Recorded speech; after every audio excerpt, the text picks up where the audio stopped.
começar o de hoje, Thiago, que a gente tem muita coisa para tratar. A gente vai ver do capítulo 3 até o 4, 12, então é muita coisa. Eu fiquei até 4 da manhã estudando ontem para tentar pensar um jeito mais fácil de tentar explicar. Eu espero que dê. Então vamos orar, que Deus abra nosso coração, porque é um tema muito bacana, muito bom e muito desafiador. Senhor, obrigado pelo seu cuidado com nossas vidas, obrigado que o Senhor tem nos abençoado, cuidado da nossa igreja, nos dado oportunidade de crescer e de aperfeiçoar e de estarmos cada dia mais parecidos contigo. Ajude nessa manhã que possamos, Pai, estar atentos a tua voz, ao que o Senhor ia falar na tua palavra, que possamos sair daqui com ideias práticas como viver o dia a dia e também do uso da nossa língua, Pai. Se existe alguém que tem pecado com isso, assim como eu tenho pecado, o Senhor possa também estar tocando o coração deles e possamos juntos crescer e aperfeiçoar e estar mais perto de Ti. Isso eu te peço em nome de Jesus. Amém. Gente, hoje a gente vai falar de Tiago 3, tá? Do 4 até o 12. E o tema que o livro deu é dissensões dentro da comunidade. O mais comum de dissensões dentro da comunidade é essa questão do uso de língua, tá? Então a gente vai tratar muito sobre a língua, o falar dela, o que a gente pode falar, o que a gente não pode falar. E eu queria fazer uma pergunta para vocês, que que eu estava falando com os jovens um dia, na churrascaria, que a gente estava lá, acho que na pizzaria, que surgiu a pergunta: palavras têm poder? Eu queria que vocês respondessem. Você acha que a palavra tem poder ou não tem poder? Eu acho que tem. Você acha que tem? Eu também acho que tem. Alguém tem uma opinião diferente? Quer explicar o que é ter poder? Eu acho que tem poder no sentido de você falar algo para a pessoa, em vez de você ajudá-la, animá-la, de repente, ou fazer uma crítica até mesmo em amor, mas você fazer isso da maneira errada, você pode afundar a pessoa. Pode afundar a pessoa. E até Então, no sentido de provocar uma contenda ou pacificar uma contenda. Através da exatamente. palavra você faz isso, né? Exatamente. Então, talvez a primeira pergunta que a gente tem que fazer quando é esse tipo de frase é o que seria poder, tá? Então, não sei se vocês vão lembrar da aula de apologética do Mário, que fala assim: o bom de responder perguntas é você fazer perguntas boas. Então, o que a gente quer dizer com poder quando a gente diz essas coisas? Vocês acabaram de falar. É um poder decretivo de vai acontecer? Não, por exemplo, se for, não é que o poder vem de Deus, tipo assim, você pode declarar, né? Porque vai ser isso, vai ser aquilo, não é da palavra de Deus, né? Sim.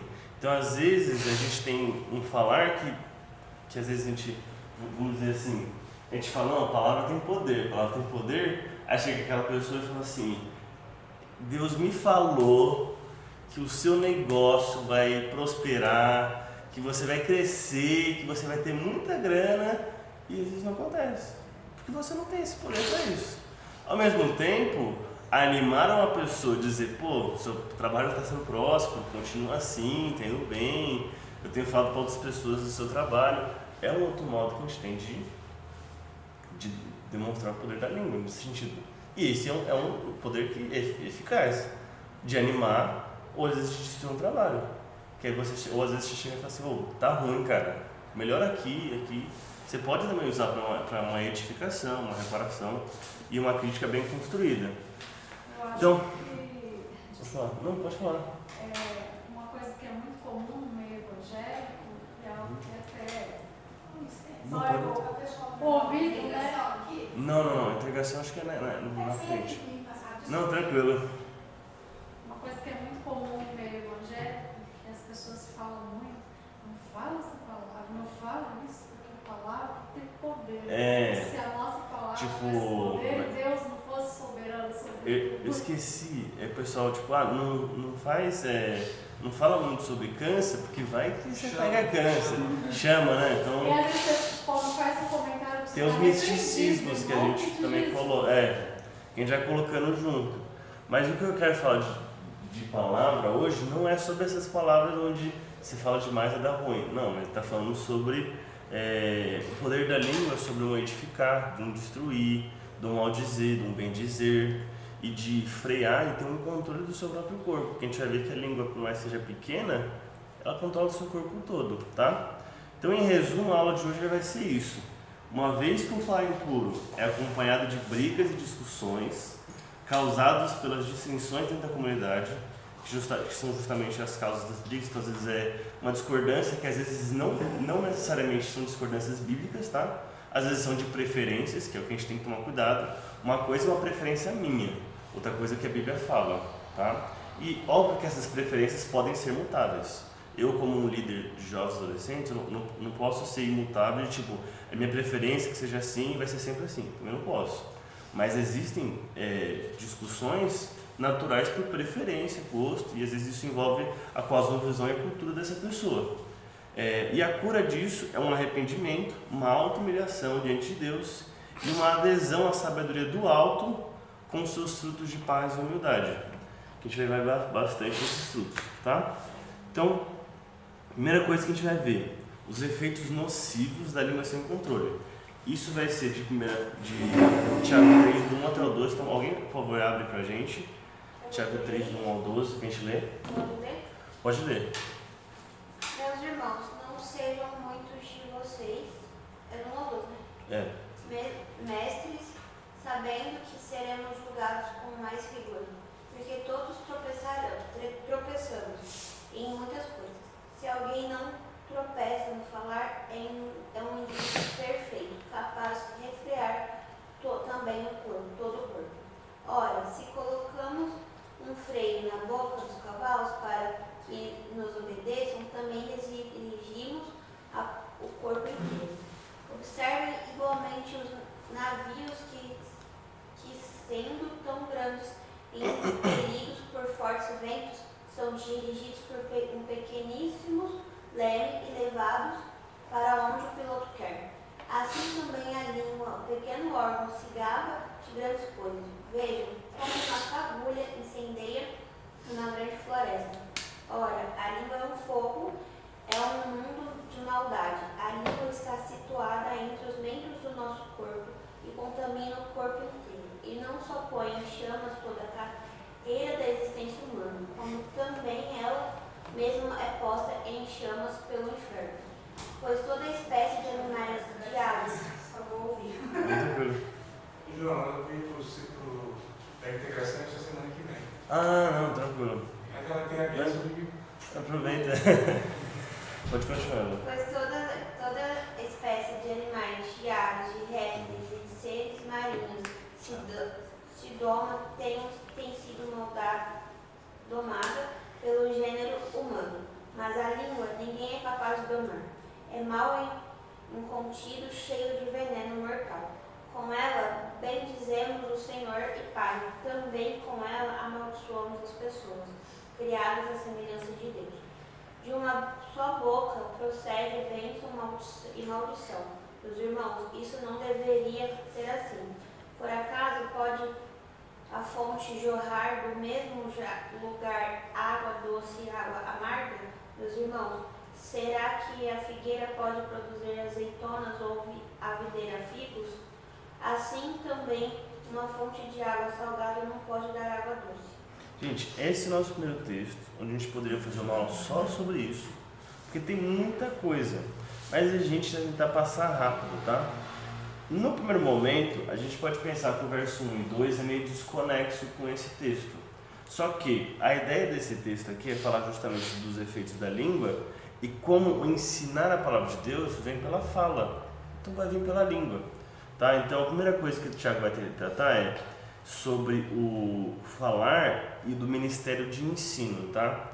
Por que ele está falando sobre isso? Porque o ministério de ensino naquela época para os judeus, que é o que eu estava escrevendo, ele tem uma cultura muito enraizada em ensino, tá? Tipo, então ser uma pessoa que ensina é muito importante. Então os fariseus, os escribas, eles tinham muito poder sobre as pessoas. Então isso dava uma autoridade às pessoas. Isso dava uma notoriedade, um prestígio. Então, se você falar, eu sou alguém que ensina a palavra de Deus em tal lugar, eu sou o mestre lá, o pessoal às vezes já chegava tipo, nossa, calma, deixa eu te receber, deixa eu lavar seus pés, e já tinha um prestígio por isso. Então nessa sociedade, poucas pessoas sabiam ler, não era muita gente, tá? Então, dentre essas pessoas que sabiam ler, o jeito mais fácil de você ter autoridade de subir na vida é você ensinar. Então, para eles, o ensino é tipo assim, eu preciso de alguma coisa, eu preciso de algum poder, eu gosto disso. Então eu vou fazer o quê? Vou ensinar. E Tiago aqui, ele começa tratando aqui sobre isso, só que a gente vai ver que o intuito dele falar aqui não é para quem é mestre, tá? Ele está falando aqui para as pessoas que almejam demais e almejam errado, tá? Pegando o nosso contexto de hoje, o que seria isso de pessoas que querem ser mestre, que querem falar da palavra de Deus, mas às vezes você olha tipo, mano, é pelas motivações erradas, que seria esse caso de prestígio e autoridade. Seria aqueles crentes de Twitter, sabe? Aquele cara chato que chega lá no Twitter e fica falando de teologia, quer brigar com todo mundo, quer falar tudo, não quer dar opinião em qualquer coisa que aparecer na frente, que fala sem nem pensar no que está falando e às vezes até machuca no falar, mesmo falando certo. São essas pessoas que Tiago está falando, tá? Então, o Tiago ele vai trazer a ideia de tipo, beleza, vocês querem falar da palavra de Deus, só que falar da palavra de Deus não é para todo mundo. Primeiro, tem um dom que Deus dá de ensino, e segundo, que Tiago traz a ideia de uma punição, uma condenação, tá? Não de tipo, você é professor, você é punido mais, né? Não é nesse sentido, mas que é uma penalidade mais severa. Então, alguém, por favor, lê lá Lucas 12:48 e outra pessoa, Marcos 12:40.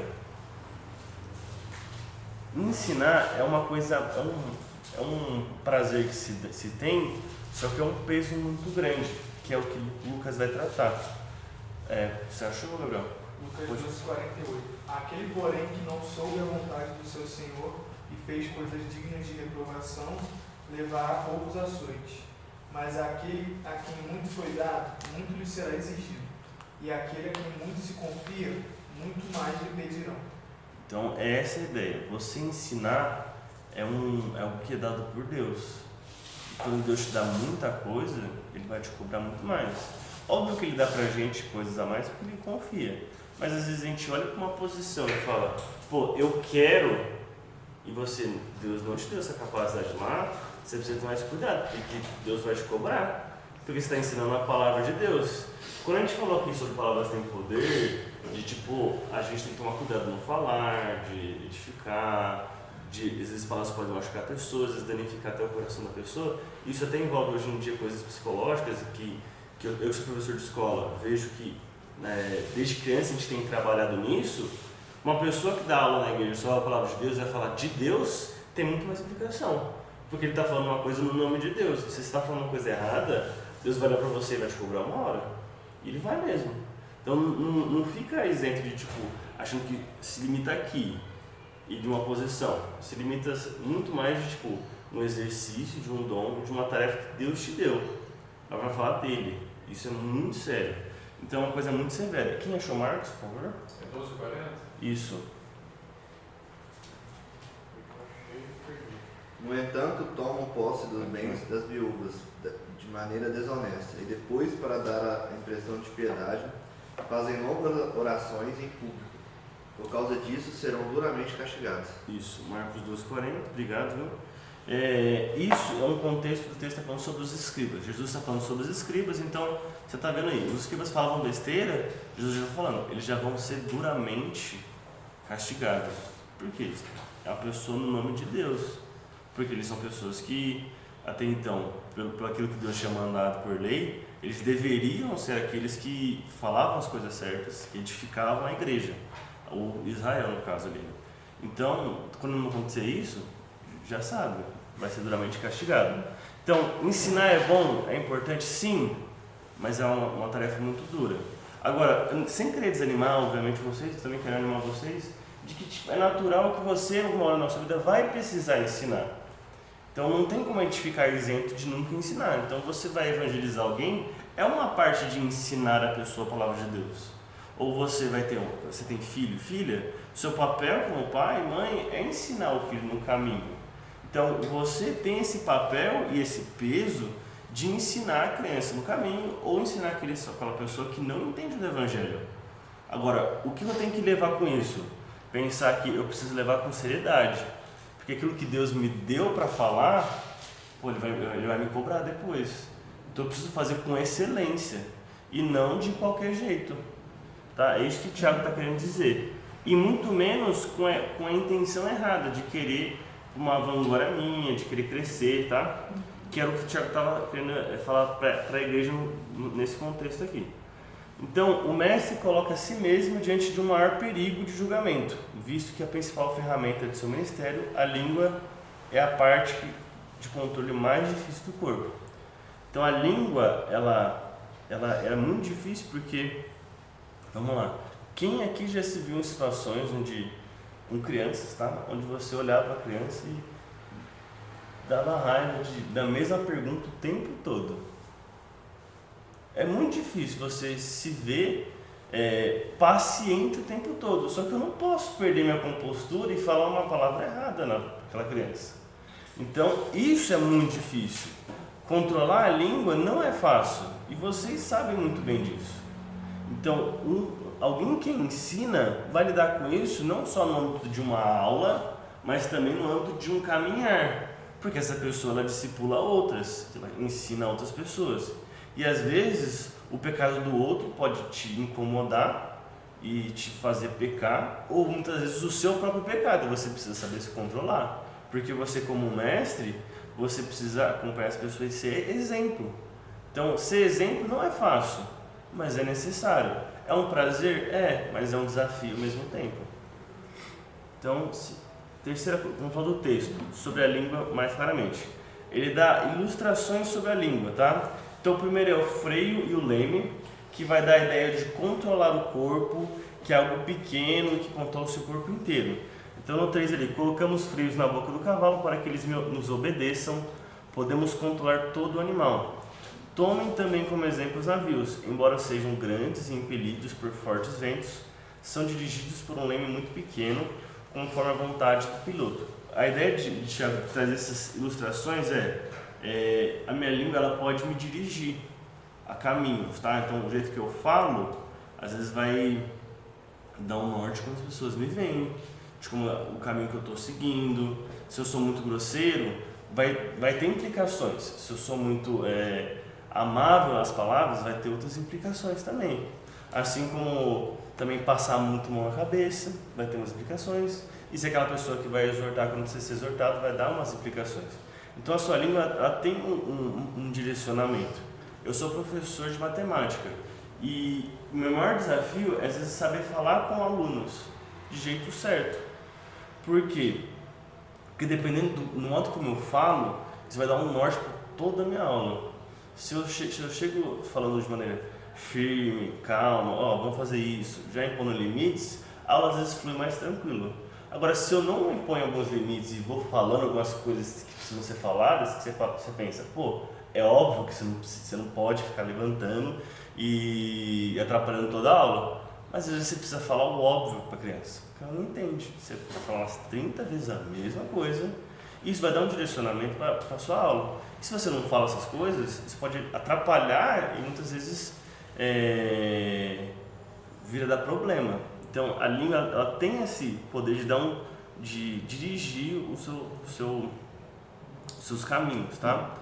Segunda coisa, quando o crente exerce um cuidadoso controle da língua, pode-se presumir que ele também seja capaz de dirigir a sua vida inteira em seu curso apropriado e divinamente cartografado. Mas quando não é refreada, mesmo sendo pequena, também o resto do corpo provavelmente não terá controle nem disciplina. Então a gente já pensa, uma pessoa que não controla o que fala, não controla o resto do corpo também. Então a gente já acha que a pessoa não sabe ter todo o cuidado na aula. Então, se eu como professor perco a linha com o aluno, já brigo com ele, já xingo ele, me perco na língua, normal o pessoal pensar, ele não vai saber da aula também, não sabe tratar um aluno normalmente, então o resto de ensinar matemática, como é que ele vai ensinar? Aí a segunda ilustração de destruir e de edificar, que ele vai dar do fogo e do animal indomável, né? Então, semelhante, a língua é um pequeno órgão do corpo, mas se vangloria de grandes coisas. Veja com grande bosque é incendiado por uma simples fagulha. Assim, a língua é um fogo, é um mundo de iniquidade, colocada entre os membros do nosso corpo, contamina a pessoa por inteiro, incendeia todo o curso da vida, sendo ela mesma incendiada pelo inferno.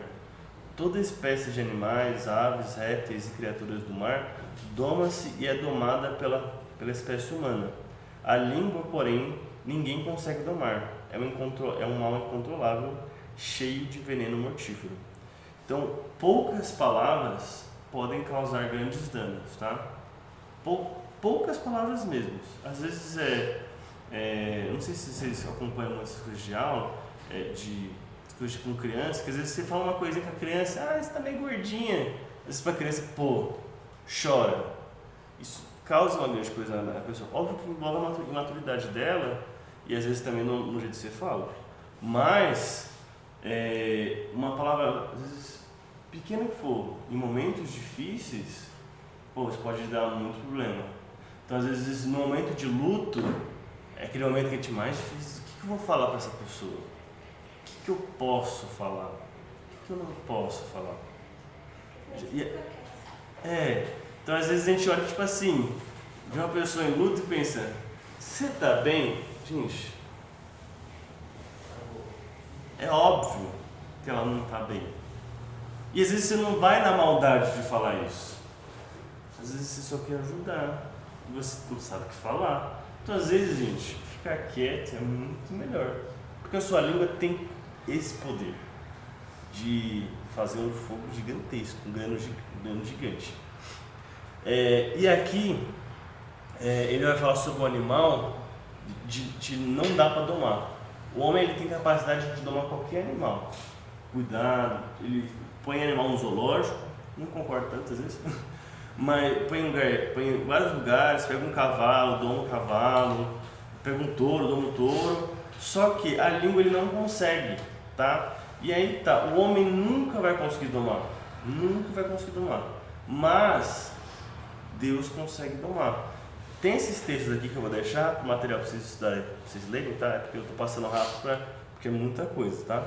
Mas em Provérbios tem muitas coisas que falam da palavra de Deus, sobre o jeito que você vai falar com os outros, como o insensato ele fala, isso causa danos na vida dele. E em Salmo vai falar sobre essa questão de o homem não consegue controlar muito bem o falar, mas é Deus que, na sua misericórdia, nos faz controlar a nossa língua e poder ver que antes você era uma pessoa que era linguaruda, que falava as coisas que falar e machucava, e hoje você foi transformado. Por quê? Porque você conseguiu domar? Não, porque Deus domou a sua língua e Ele habita em você agora.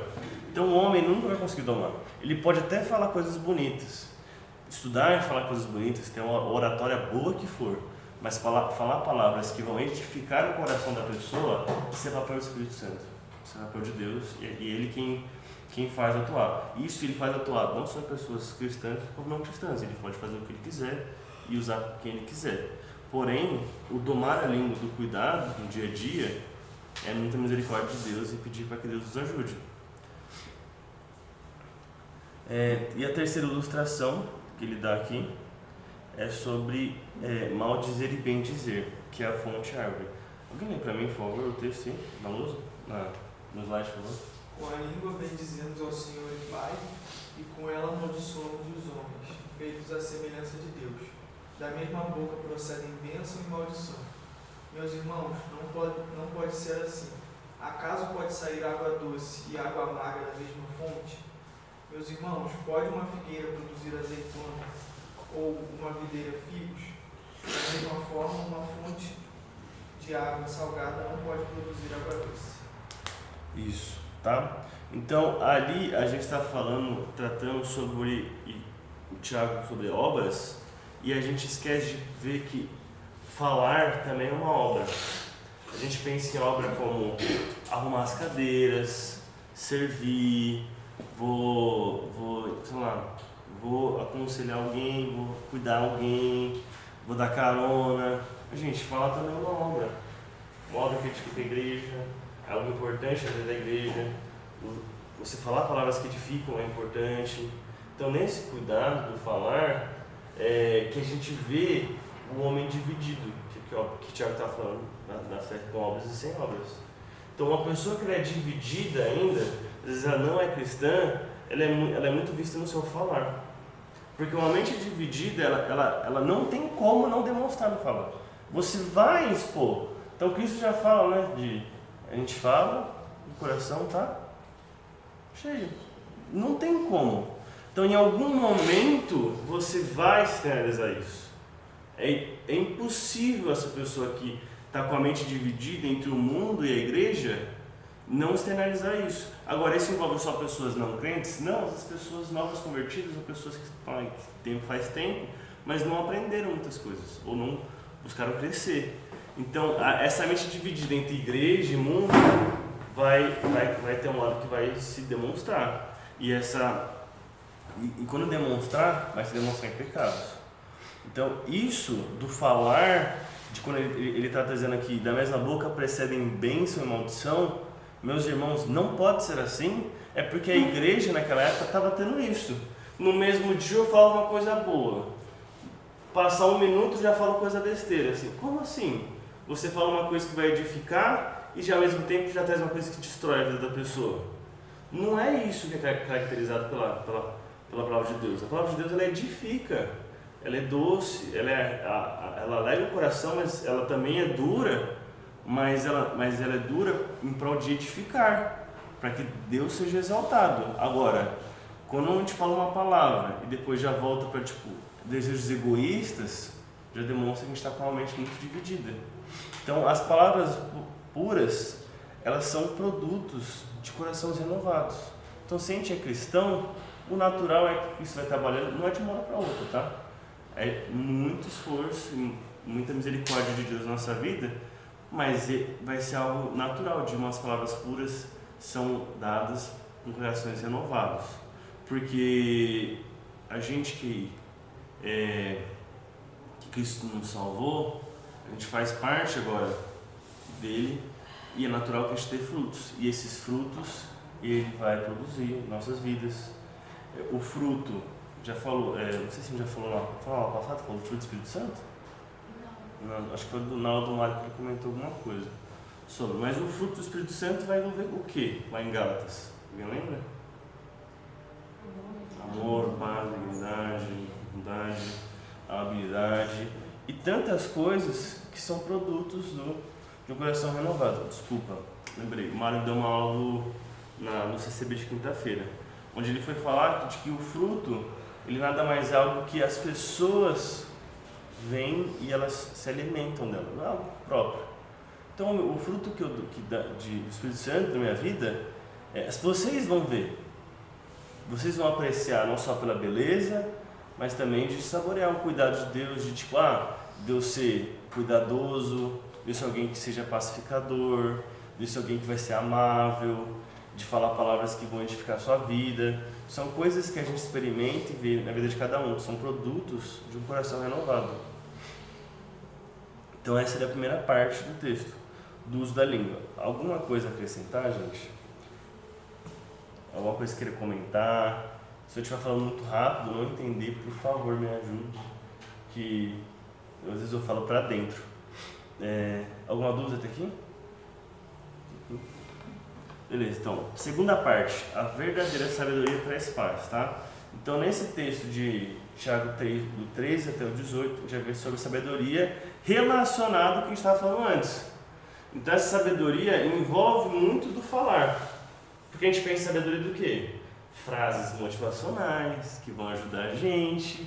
Só que o Tiago está falando assim, falar é bom, mas não falar sem viver não adianta nada, tá? Então esse seu falar, que o Tiago está falando da língua, ele controla o seu corpo todo, então ele é algo que deve mover o seu corpo. Quando você fala para a pessoa, cara, vai orar, e você não ora, não edifica nada, você está demonstrando que sua vida não está edificando isso. Você pode até falar palavras boas, de vai na Bíblia, a palavra de Deus te ajuda, tal texto ajuda, mas você não vive aquilo que você fala.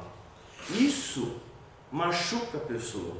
por mais que você ache que vai edificar ela, quando você é uma pessoa que te exorta a palavra de Deus e não vive o que fala, cara, isso dá muito problema. Então vamos lá, Tiago 3,18 aí, por favor, alguém. Se não puder ler o texto inteiro. Se vocês são sábios e inteligentes, demonstrem isso vivendo honradamente, realizando boas obras com a humildade que vem da sabedoria. Mas, se em seu coração há inveja amarga e ambição egoísta, não encubra a verdade com vanglórias e mentiras. Porque essas coisas não são a espécie de sabedoria que vem do alto. Antes, são terrenas, mundanas e demoníacas. Pois onde há inveja e ambição egoísta, também há confusão e males de todo tipo. Mas a sabedoria que vem do alto é, antes de tudo, pura. Também é pacífica, sempre amável e disposta a ceder a outros. É cheia de misericórdia e é o fruto de boas obras. Não mostra favoritismo e é sempre sincero. E aqueles que são pacificadores plantarão sementes de paz e ajuntarão uma colheita de justiça. Eu acho muito bonito esse texto no final, muito lindo assim, falando sobre paz, o que é a paz e trazendo o que não é a sabedoria de Deus. Então, a primeira coisa, o sábio vive o que fala, que é o versículo 13. Por que o Tiago está falando isso? Porque, que nem a gente estava falando antes, no começo lá, o pessoal queria ensinar por motivos errados.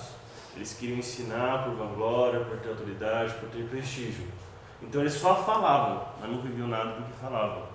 Eles queriam falar, expressar, fazer que nem alguns fazem no Twitter, de só escrever, pronto, falei, tô leve, e não viver aquilo que fala. Então é um desafio viver o que a gente prega.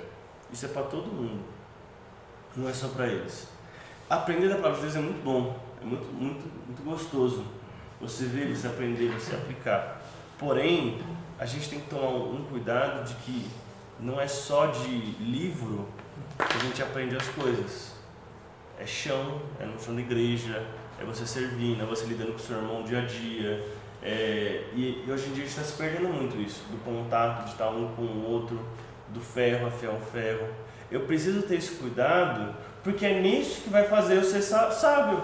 Se eu não viver com uma pessoa do meu lado, não ser disposta a ser exortado e exortar o outro, como é que eu vou estar vivendo aquilo que eu estou pregando em Cristo? Não tem como eu ser uma pessoa sábia, que conhece da palavra, estuda 30 livros e você pode conhecer os melhores livros do mundo, saber todos os pontos de teologia sistemática, que são muitos, tá? E eu acho chato estudar isso. Só que, se você não vive aquilo que você está estudando, isso não adianta nada. É só um livro, são só conhecimentos. Você fala da boca para fora, você fala decorado, que é um dos desafios que eu tenho como professor de escola também, de ver um aluno que, se eu perguntar para ele as coisas, ele vai saber de cor. O que é tal coisa? O que é tal coisa na arte? Tinha um aluno que sabia de cor uma frase inteira, porque a mãe dele deu a aula também, ele sabia decorar porque a mãe dele brigava em casa com ele. Mas eu perguntava, e o que isso quer dizer? Ah, não sei, eu só sei que estava na prova, eu decorei, estava lá e eu falei. A gente faz isso, né? Não é diferente. A gente sabe as coisas e fala. A gente vê uma pessoa errada, a gente vai lá e fala, o texto fala isso, isso e isso. A Bíblia fala para você não fazer isso. Mas agora, caminhar com essa pessoa, falar palavras que edificam ela, dificilmente a gente faz. Então essa compreensão aqui que o Tiago vai dar é de que, então a exortação que ele está dando nesse capítulo está muito mais relacionada a essas pessoas que buscavam o ensino como prestígio e autoridade, e não como um prazer de glorificar Deus, dos dons que Ele te deu, de poder edificar outras pessoas, abençoar outras pessoas, de bendizer ela, de edificar e de cuidar. Então, em alguns textos vai estar que demonstra o seu bom procedimento, alguns vão estar mansidão e alguma outra coisa. Acho que vai estar na Ara. Alguém lê para mim? Acho que no 13. Quem entre vocês é sábio e inteligente, mostre suas obras em mansidão. Isso. Então, a mansidão ela é caracterizada pela sabedoria.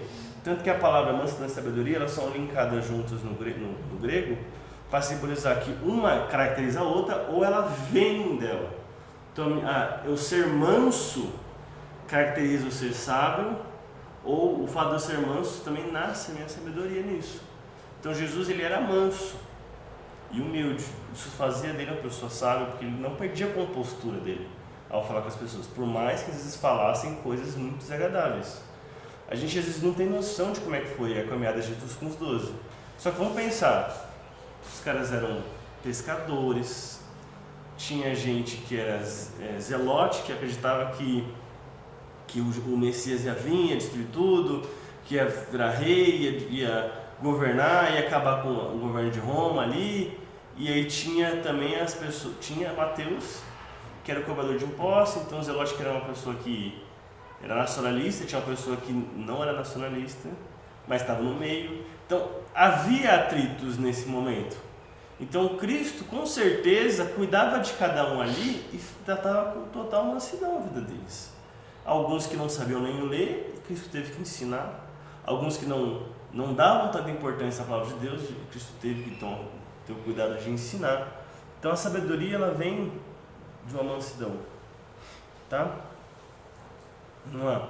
Tal mansidão cristã envolve uma compreensão sadia acerca do que falta, de nossa falta de méritos diante de Deus, e uma respectiva humildade e falta de orgulho no trato com nossos semelhantes. Eu ser manso vai fazer com que eu consiga ver, ter um cuidado com o meu irmão, que eu olho e falo assim, cara, você é burro? Não vou falar isso. Fala, cara, você não sabe disso? Vamos caminhar. Ó, a palavra de Deus fala isso. E às vezes a gente pode olhar para as pessoas e querer falar isso com uma pessoa que é velha na igreja, que pensa, como é que você não sabe disso? Não, às vezes ela não sabe mesmo, ninguém ensinou. Tem uma coisa que meu pai fala muito, João, não dá pra gente cobrar aquilo que a pessoa não tem. Como é que eu vou cobrar uma coisa que a pessoa não tem? Ninguém nunca ensinou. Então, continuando aqui. 14, 15, 16. A sabedoria terrena. Contudo, se vocês abrigam no coração inveja amarga e ambição egoísta, não se gloriem disso, nem neguem a verdade. Esse tipo de sabedoria não vem do céu, mas é terrena, não é espiritual e é demoníaca. Pois onde há inveja e ambição egoísta, aí é confusão de todas as espécies de males. A inveja amarga e a ambição egoísta é o oposto da minha mansidão, tá? Então eu ser manso faz com que eu não seja invejoso, com que eu não seja egoísta, de criar uma ambição, de criar algum poder, de querer que as pessoas me sigam. Ontem estava tendo um treinamento do MIL, de Ministério de Igrejas Locais, e estava falando muito sobre discipulado, e aí ela falou um negócio que a gente correu depois, de tipo, o seu discípulo não é o seu escravo, que você vai acompanhar essa pessoa. Gabriel ficou rindo, fazendo piada com isso depois. Ele não é o seu escravo, mas muitas das vezes tem gente que usa e abusa disso. Tem muitas igrejas aí fora que olham para a pessoa e tem pastor que manda e a pessoa obedece, como se ele fosse autoritário, como se ele, não, eu vou ter poder aqui. Não, o que você faz o que eu mando. Se eu não fizer, tá contra a palavra de Deus.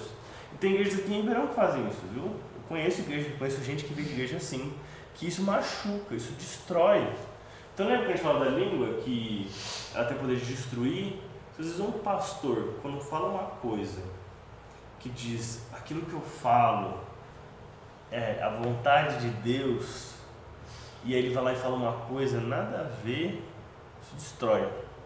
Não só destrói, às vezes a vida da pessoa, destrói o ministério, destrói a família, mas às vezes também destrói o nome de Deus, assim, não de destruir de tipo, digamos que o nome de Deus nunca vai ser destruído, por favor, mas de traz vergonha ao nome de Deus. E com certeza Deus vai cobrar muito dessas pessoas. Então, está tudo linkado o fato de não querer ser mestre, de não falar. A gente não consegue desvincular essa questão de não ser sábio, porque isso vai envolver a inveja de olhar para o irmão e ver, pô, ele está falando um negócio, ele está acertando o que o pastor está falando. De tipo, fizeram umas perguntas na EBD, na aula, e o cara está acertando tudo que ele está falando tudo certo. E aí você, em vez de olhar para ele e pensar, pô, que bacana, velho, tá acertando tudo, você pensa, pô, devia ter falado, né? Pô, por que não fui eu que falei isso? Pô, eu vou falar a próxima vez, eu quero que o pessoal me note. Às vezes a gente não vai falar isso de cara, mas no fundo, às vezes é o que a gente quer, tá? Então isso vai ser caracterizado por uma falta de mansidão. E essa sabedoria, ela é terrena, ela não é espiritual, ela é demoníaca. Então ela é pecaminosa, isso vai demonstrar em pecados no futuro, tá? Então, tem uma frase aqui, acho que no final. Confusão, desordem e tumultos surgirão inevitavelmente da igreja. Gente, pessoa, tá? Vamos ser sinceros aqui. Lidar com a pessoa não é fácil. Eu lidar com meu pai já não é fácil. Com vocês aqui, tá? Então, não, mas meu pai é calmo, gente. Vocês conhecem meu pai é muito calmo, muito tranquilo. E já é difícil.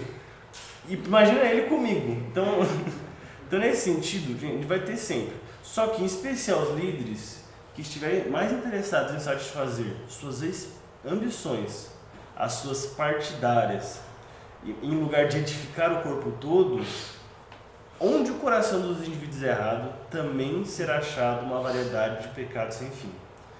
Não é de um dia para o outro que isso acontece, de tumultos e brigas. Tá? Não é de um dia para o outro que acontece uma divisão numa igreja.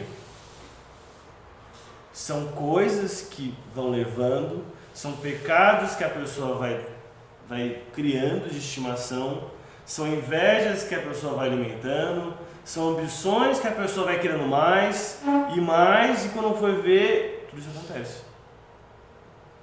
Então, em lugar de edificar o corpo, tem muita gente que quer uma ambição. Tem gente que às vezes fala uma frase que eu fico meio incrédulo.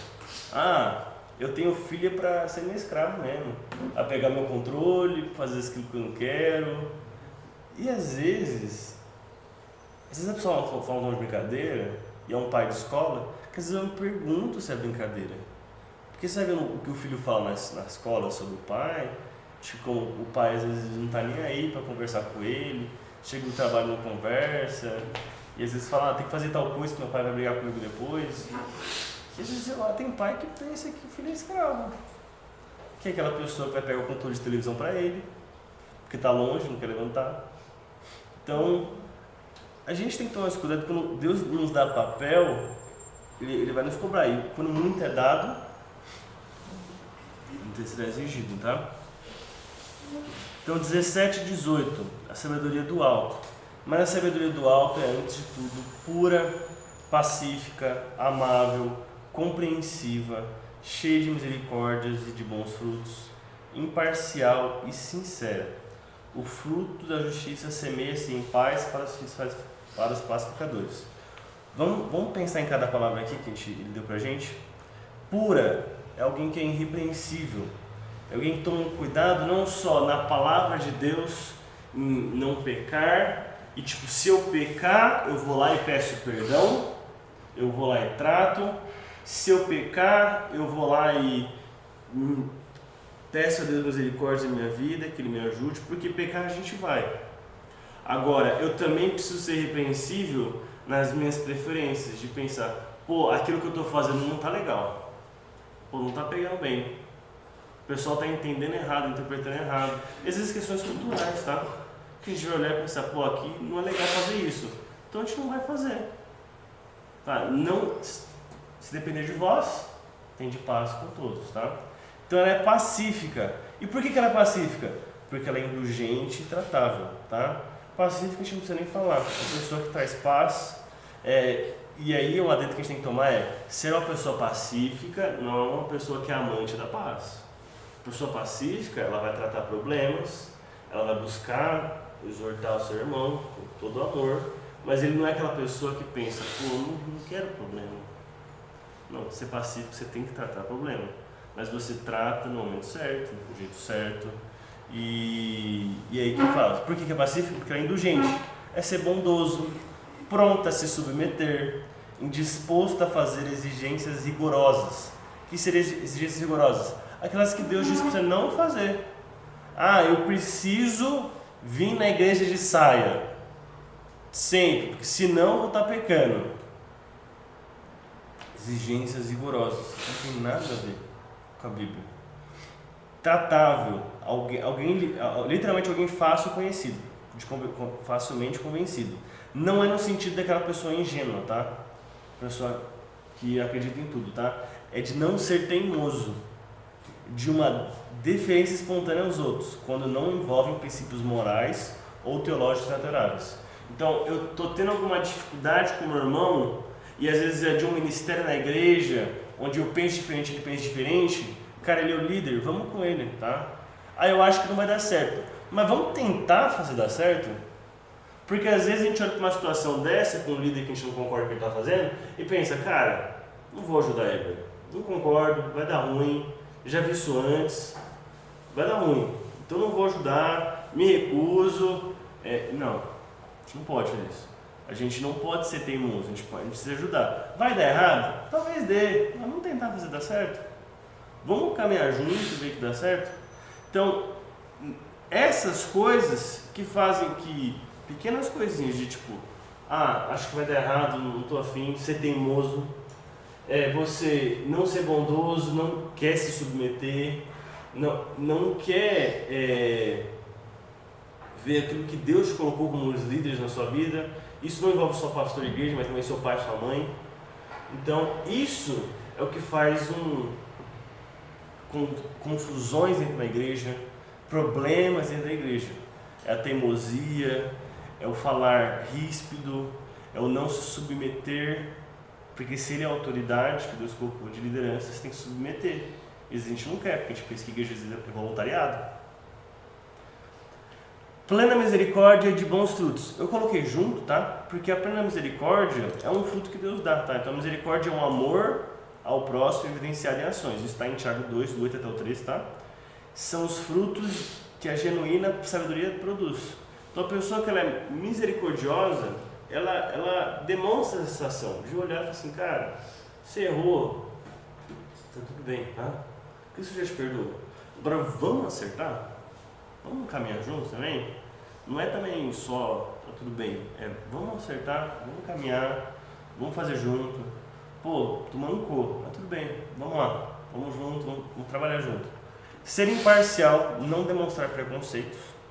E sem fingimento, é genuína, sem exibições ou pretensões. Então eu não faço as coisas por agrado dos outros. Eu não vou agradar os outros no grupo pequeno porque eu quero que eles gostem de mim. Eu não vou olhar para as coisas e pensar, pô, se eu fizer isso, tal pessoa vai gostar de mim. Não. A gente faz, a gente vai dar um presente à pessoa porque a gente quer dar um presente à pessoa. A gente vai dar um abraço na pessoa porque a gente quer dar um abraço na pessoa. A gente vai fazer as coisas sem fingimento nenhum, sendo bem transparente. E não querendo uma moeda de troca, de tipo, eu faço isso e você me dá isso. Que é um dos cuidados que a gente tem que ter. Tá? Justiça em Tiago, que é o último do versículo 18, em Tiago 2 significa conduta agradável a Deus. E aqui também é o fruto pretendido. Ele inclui todas as virtudes listadas no verso 17 e é o oposto de toda espécie de coisas ruins. Essa justiça não pode ser produzida no contexto de ira humana, mas ela pode crescer e florescer numa atmosfera de paz. Aqueles que criam tal atmosfera recebem do Senhor a certeza da recompensa. Alguém lê Mateus 5:9, por favor?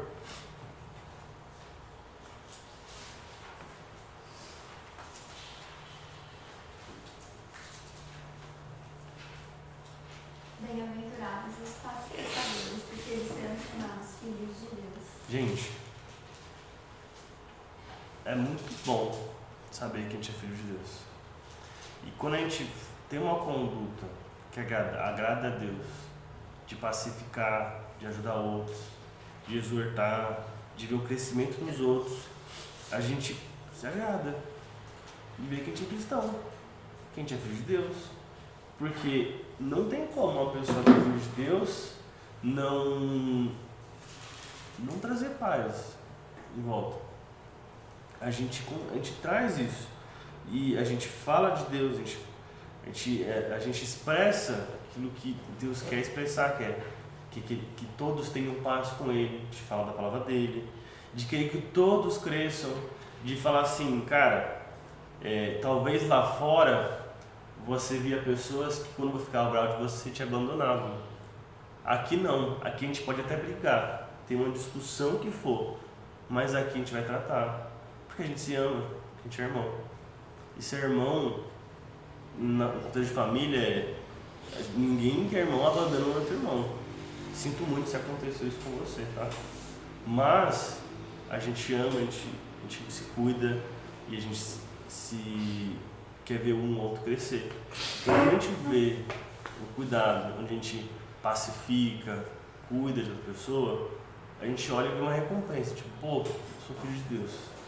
Não de tipo, as minhas obras trazem segurança da minha salvação. Não é isso que eu quero dizer. Mas são coisas que Deus nos dá de alegria, de poder ver, pô, olha como é que Deus está abrindo na minha vida, olha como é que Deus tem feito na minha vida. E a terceira parte aqui, que é os prazeres malignos são fontes de dissensão. Continuando, tá? Eu vou tentar passar mais rápido nisso aqui, de 9:47, que são que o inimigo que todo homem vai enfrentar, que é a sua própria carne, tá? Então, desse texto, de onde vêm as guerras e contendas que há entre vocês? Não vem das paixões que guerreiam dentro de vocês? Vocês cobiçam coisas e não as têm. Matam em inveja, mas não conseguem obter o que desejam. Vocês vivem a lutar e fazer guerras. Não têm porque não pedem. Quando pedem, não recebem, pois pedem por motivos errados para gastarem seus prazeres. Então aqui, quando ele fala guerras e contendas, ele pode dizer na questão de guerras e contendas mesmo, do contexto que poderia acontecer. Dizer palavras ríspidas poderiam causar guerras. Porém, se fosse pensar numa questão mais metafórica, para o contexto de igreja, seriam aquelas palavras ásperas, críticas infundadas ou críticas negativas que eu só quero falar porque eu quero falar com voz daquela pessoa, aquelas calúnias de tipo, ouviu fulano fazendo tal coisa, e exagera, e a gente gosta de exagerar. A gente gosta de exagerar uma piada para contar para os outros, imagina para falar mal dos outros. E o mau uso da língua, que a gente já está falando, reprovado por Tiago. Então, nisso, talvez faz mais sentido essas guerras e contendas, tá? São essas palavras que causam guerra um contra o outro. Então, a gente não precisa ir muito longe para pensar nisso, não. A gente pode olhar para o texto de Paulo, onde tinha pessoas que falavam, eu sou de Paulo, eu sou de Apolo, eu sou de Pedro. Naturalmente, a gente vai ficar fazendo essas coisas, tipo, você é de quem? E talvez em algum momento alguém faça piadinha sem graça, que é, você é de quem? Dos caras do Mário. Você está do lado de quem? Eu estou do lado do André. Então, sabe? Porque é presbítero da igreja. Então, gente, a gente vai fazendo essas diferenciações que não tem graça. A causa disso tudo pode ser encontrada no desejo frustrado de queremos mais do que temos. Cobiçamos aquilo que é dos outros, seja os cargos das pessoas ou de suas posses, tá? Então, lembra quando eu falei que o oposto da sabedoria vai ser inveja e ambições egoístas? Ela continua ainda causando problema na igreja. Por quê? Porque o nosso coração, a gente não está enfrentando o nosso próprio coração. A gente não está negando a si mesmo e pegando a nossa cruz. A gente está querendo o quê? Cargo na igreja, que as pessoas olhem, eu quero ter posse. Por que o fulano de tal tem grana e eu não tenho grana? Por que Deus abençoa mais a vida dele e não na minha vida? Por que os outros têm alegria e eu passo dificuldade? Pedem por motivos egoístas.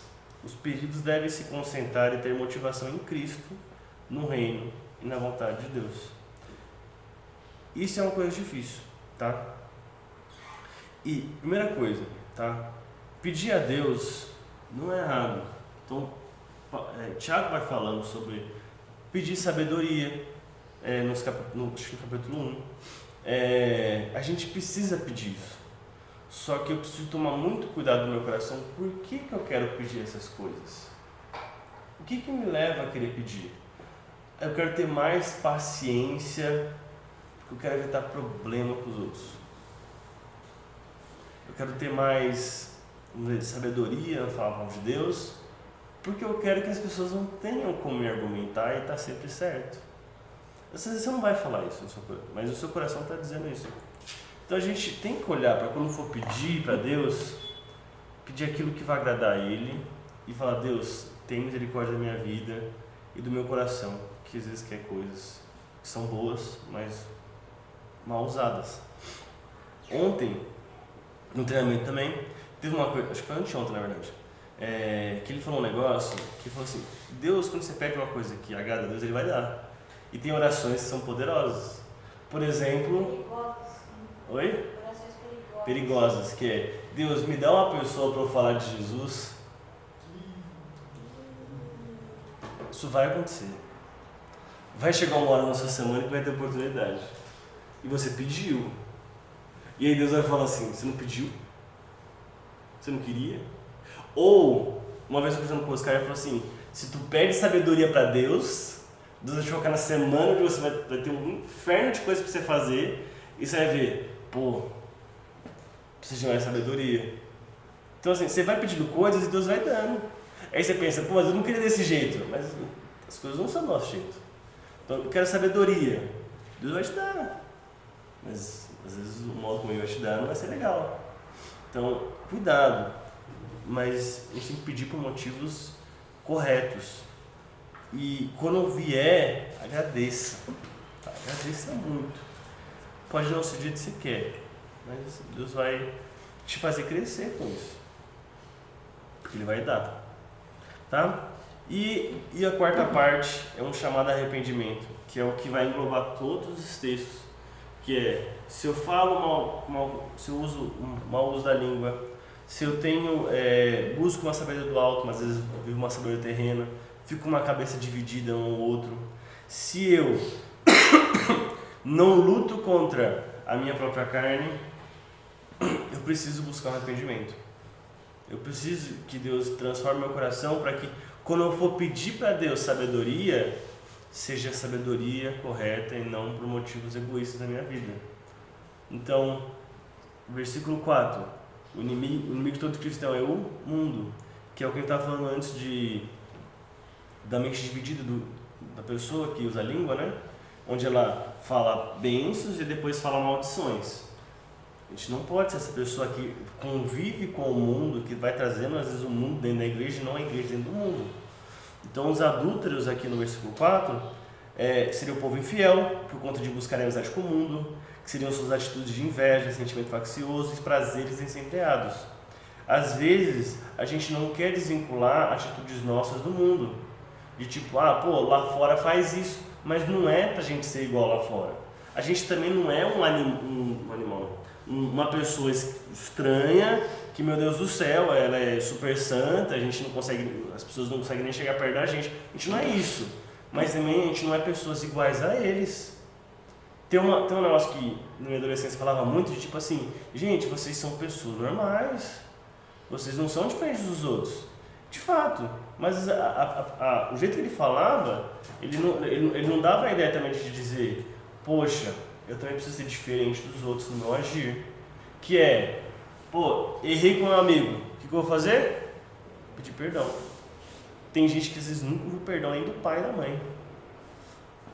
São jeitos diferentes de tratar que diferenciam o cristão do mundo. E eu não posso olhar para o mundo e querer colocar isso na vida. Como o homem não chora. Eles precisam reconhecer que, na verdade, seu comportamento é marcado por egoísmo e rixa, que é um assunto sério. Então, a sua inveja amarga, a sua ambição, ela é tudo isso egoísmo. Ela é você querendo ser maior que os outros. E principalmente maior que Deus. Porque se Deus não te colocou, Deus não está pronto, ou às vezes não é para você estar lá. Tem gente que tem papéis, e esse é o seu papel. E tem gente que tem outros papéis. Não significa que um é maior e outro menor. Tá? 5 e 6. Vocês acham que é sem razão que a Escritura diz que o Espírito que fez habitar em nós tem forte ciúme, mas ele nos concede graça maior. Por isso, diz a Escritura: Deus se opõe aos orgulhosos, mas concede graça aos humildes. Então, Deus nos reclama uma virtude de sua obra em nossa vida. Ele morreu por nós para nos salvar, para que agora viva para Ele. Então, sim, Ele tem um ciúme, não um ciúme de pecaminoso, tá? Aquele ciúme de zelo, cuidado, você é meu, eu vou cuidar de você. eu quero cuidar, você quer estar perto de você, eu quero que você esteja perto de mim. Então, é nesse sentido, e a graça de Deus ela é dada àqueles dispostos a admitir sua necessidade e aceitar sua dádiva. Então, buscar ser humilde faz com que a gente cresça mais. Então, por favor, gente, vamos parar de ser orgulhoso, de não querer admitir que erramos, não querer admitir que a gente peca, não querer demonstrar vulnerabilidade, de falar assim, pô, eu também erro. E expressar, tipo, perdão, eu fiz isso, cara. Você me perdoa? E isso é mais para líderes, tá? Porque às vezes a gente tem líderes que não se põem a pedir perdão. E por último, eu esqueci de colocar o texto aqui do 7 ao 10, tá? Que é o arrependimento. Que lá, alguém lê para mim do 7 ao 10 rapidinho? Nossa, já 3 minutos para acabar. Portanto, sujeitem-se a Deus, mas resistam ao diabo, e ele fugirá de vocês. Cheguem perto de Deus, e ele se chegará a vocês. Limpem as mãos, pecadores. E vocês que são indecisos, purifiquem o coração. Reconheçam a sua misericórdia. Lamentem e chorem. Que o riso de vocês se transforme em pranto, e que a alegria de vocês se transforme em tristeza. Humilhem-se diante do Senhor, e ele os exaltará. Isso. Gente, maneira de se chegar a Deus é o quê? Se humilhar. Não tem outro jeito. É você reconhecer que você é um pecador miserável, que sem ele você não consegue fazer nada. Gostaria de ter outro jeito de fazer isso? Meu coração pecaminoso gostaria, obviamente. Muito ruim. Mas a gente precisa olhar e falar assim, pô, não consigo. Às vezes eu me vejo em situações de liderança de jovens ou com pessoas onde eu tenho muita dificuldade. Que eu vou lá e faço, eu oro, pedindo para Deus ajuda. E aí quando eu vejo que Deus faz as coisas, e eu consigo às vezes fazer as coisas de maneira muito calma, onde Deus foi glorificado, onde às vezes as discussões foram sanadas e tratadas, eu chego em casa e começo a chorar. Porque eu não sei como isso acontece. Às vezes eu falo coisas que eu penso, eu nunca pensei nisso. Como é que eu falei uma coisa tão legal, velho? Eu devia ter notado, sabe? Mas é Deus quem faz as coisas. E quando você vê, você já falou.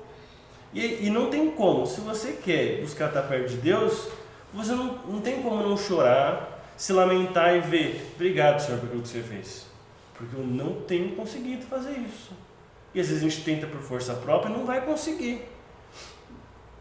Então humilhar na presença do Senhor significa reconhecer nossa própria pobreza espiritual, para consequentemente admitirmos nossa desesperadora necessidade da ajuda de Deus e nos submetermos à sua vontade imperativa por toda a nossa vida.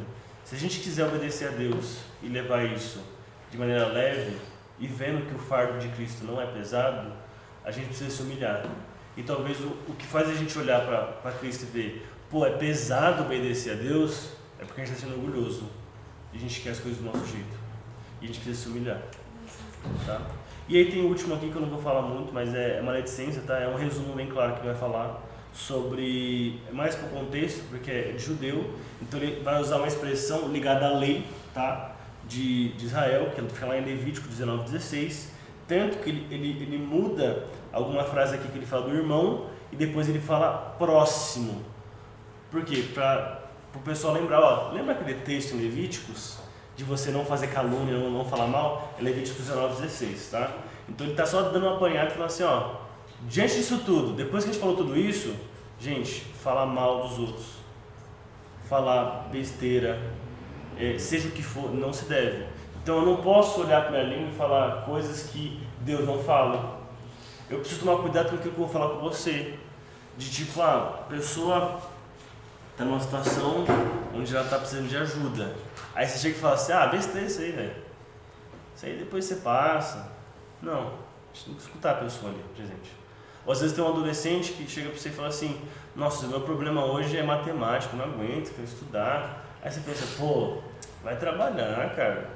Você nem sabe o que é vida ainda. Coisas que machucam a pessoa. A gente não pode fazer descaso com a preocupação do outro, mas muito menos não ajudar ela e falar coisas que edificam essa pessoa. Tá? Então esse é o apanhado final. E a preocupação de Tiago, isso tudo é o discurso invejoso e de censura pelo qual condenamos outras pessoas como erradas à vista de Deus. As pessoas podem errar e elas vão errar, gente. Mas a gente precisa ter misericórdia com a vida delas e tratar elas com cuidado e caminhar com elas.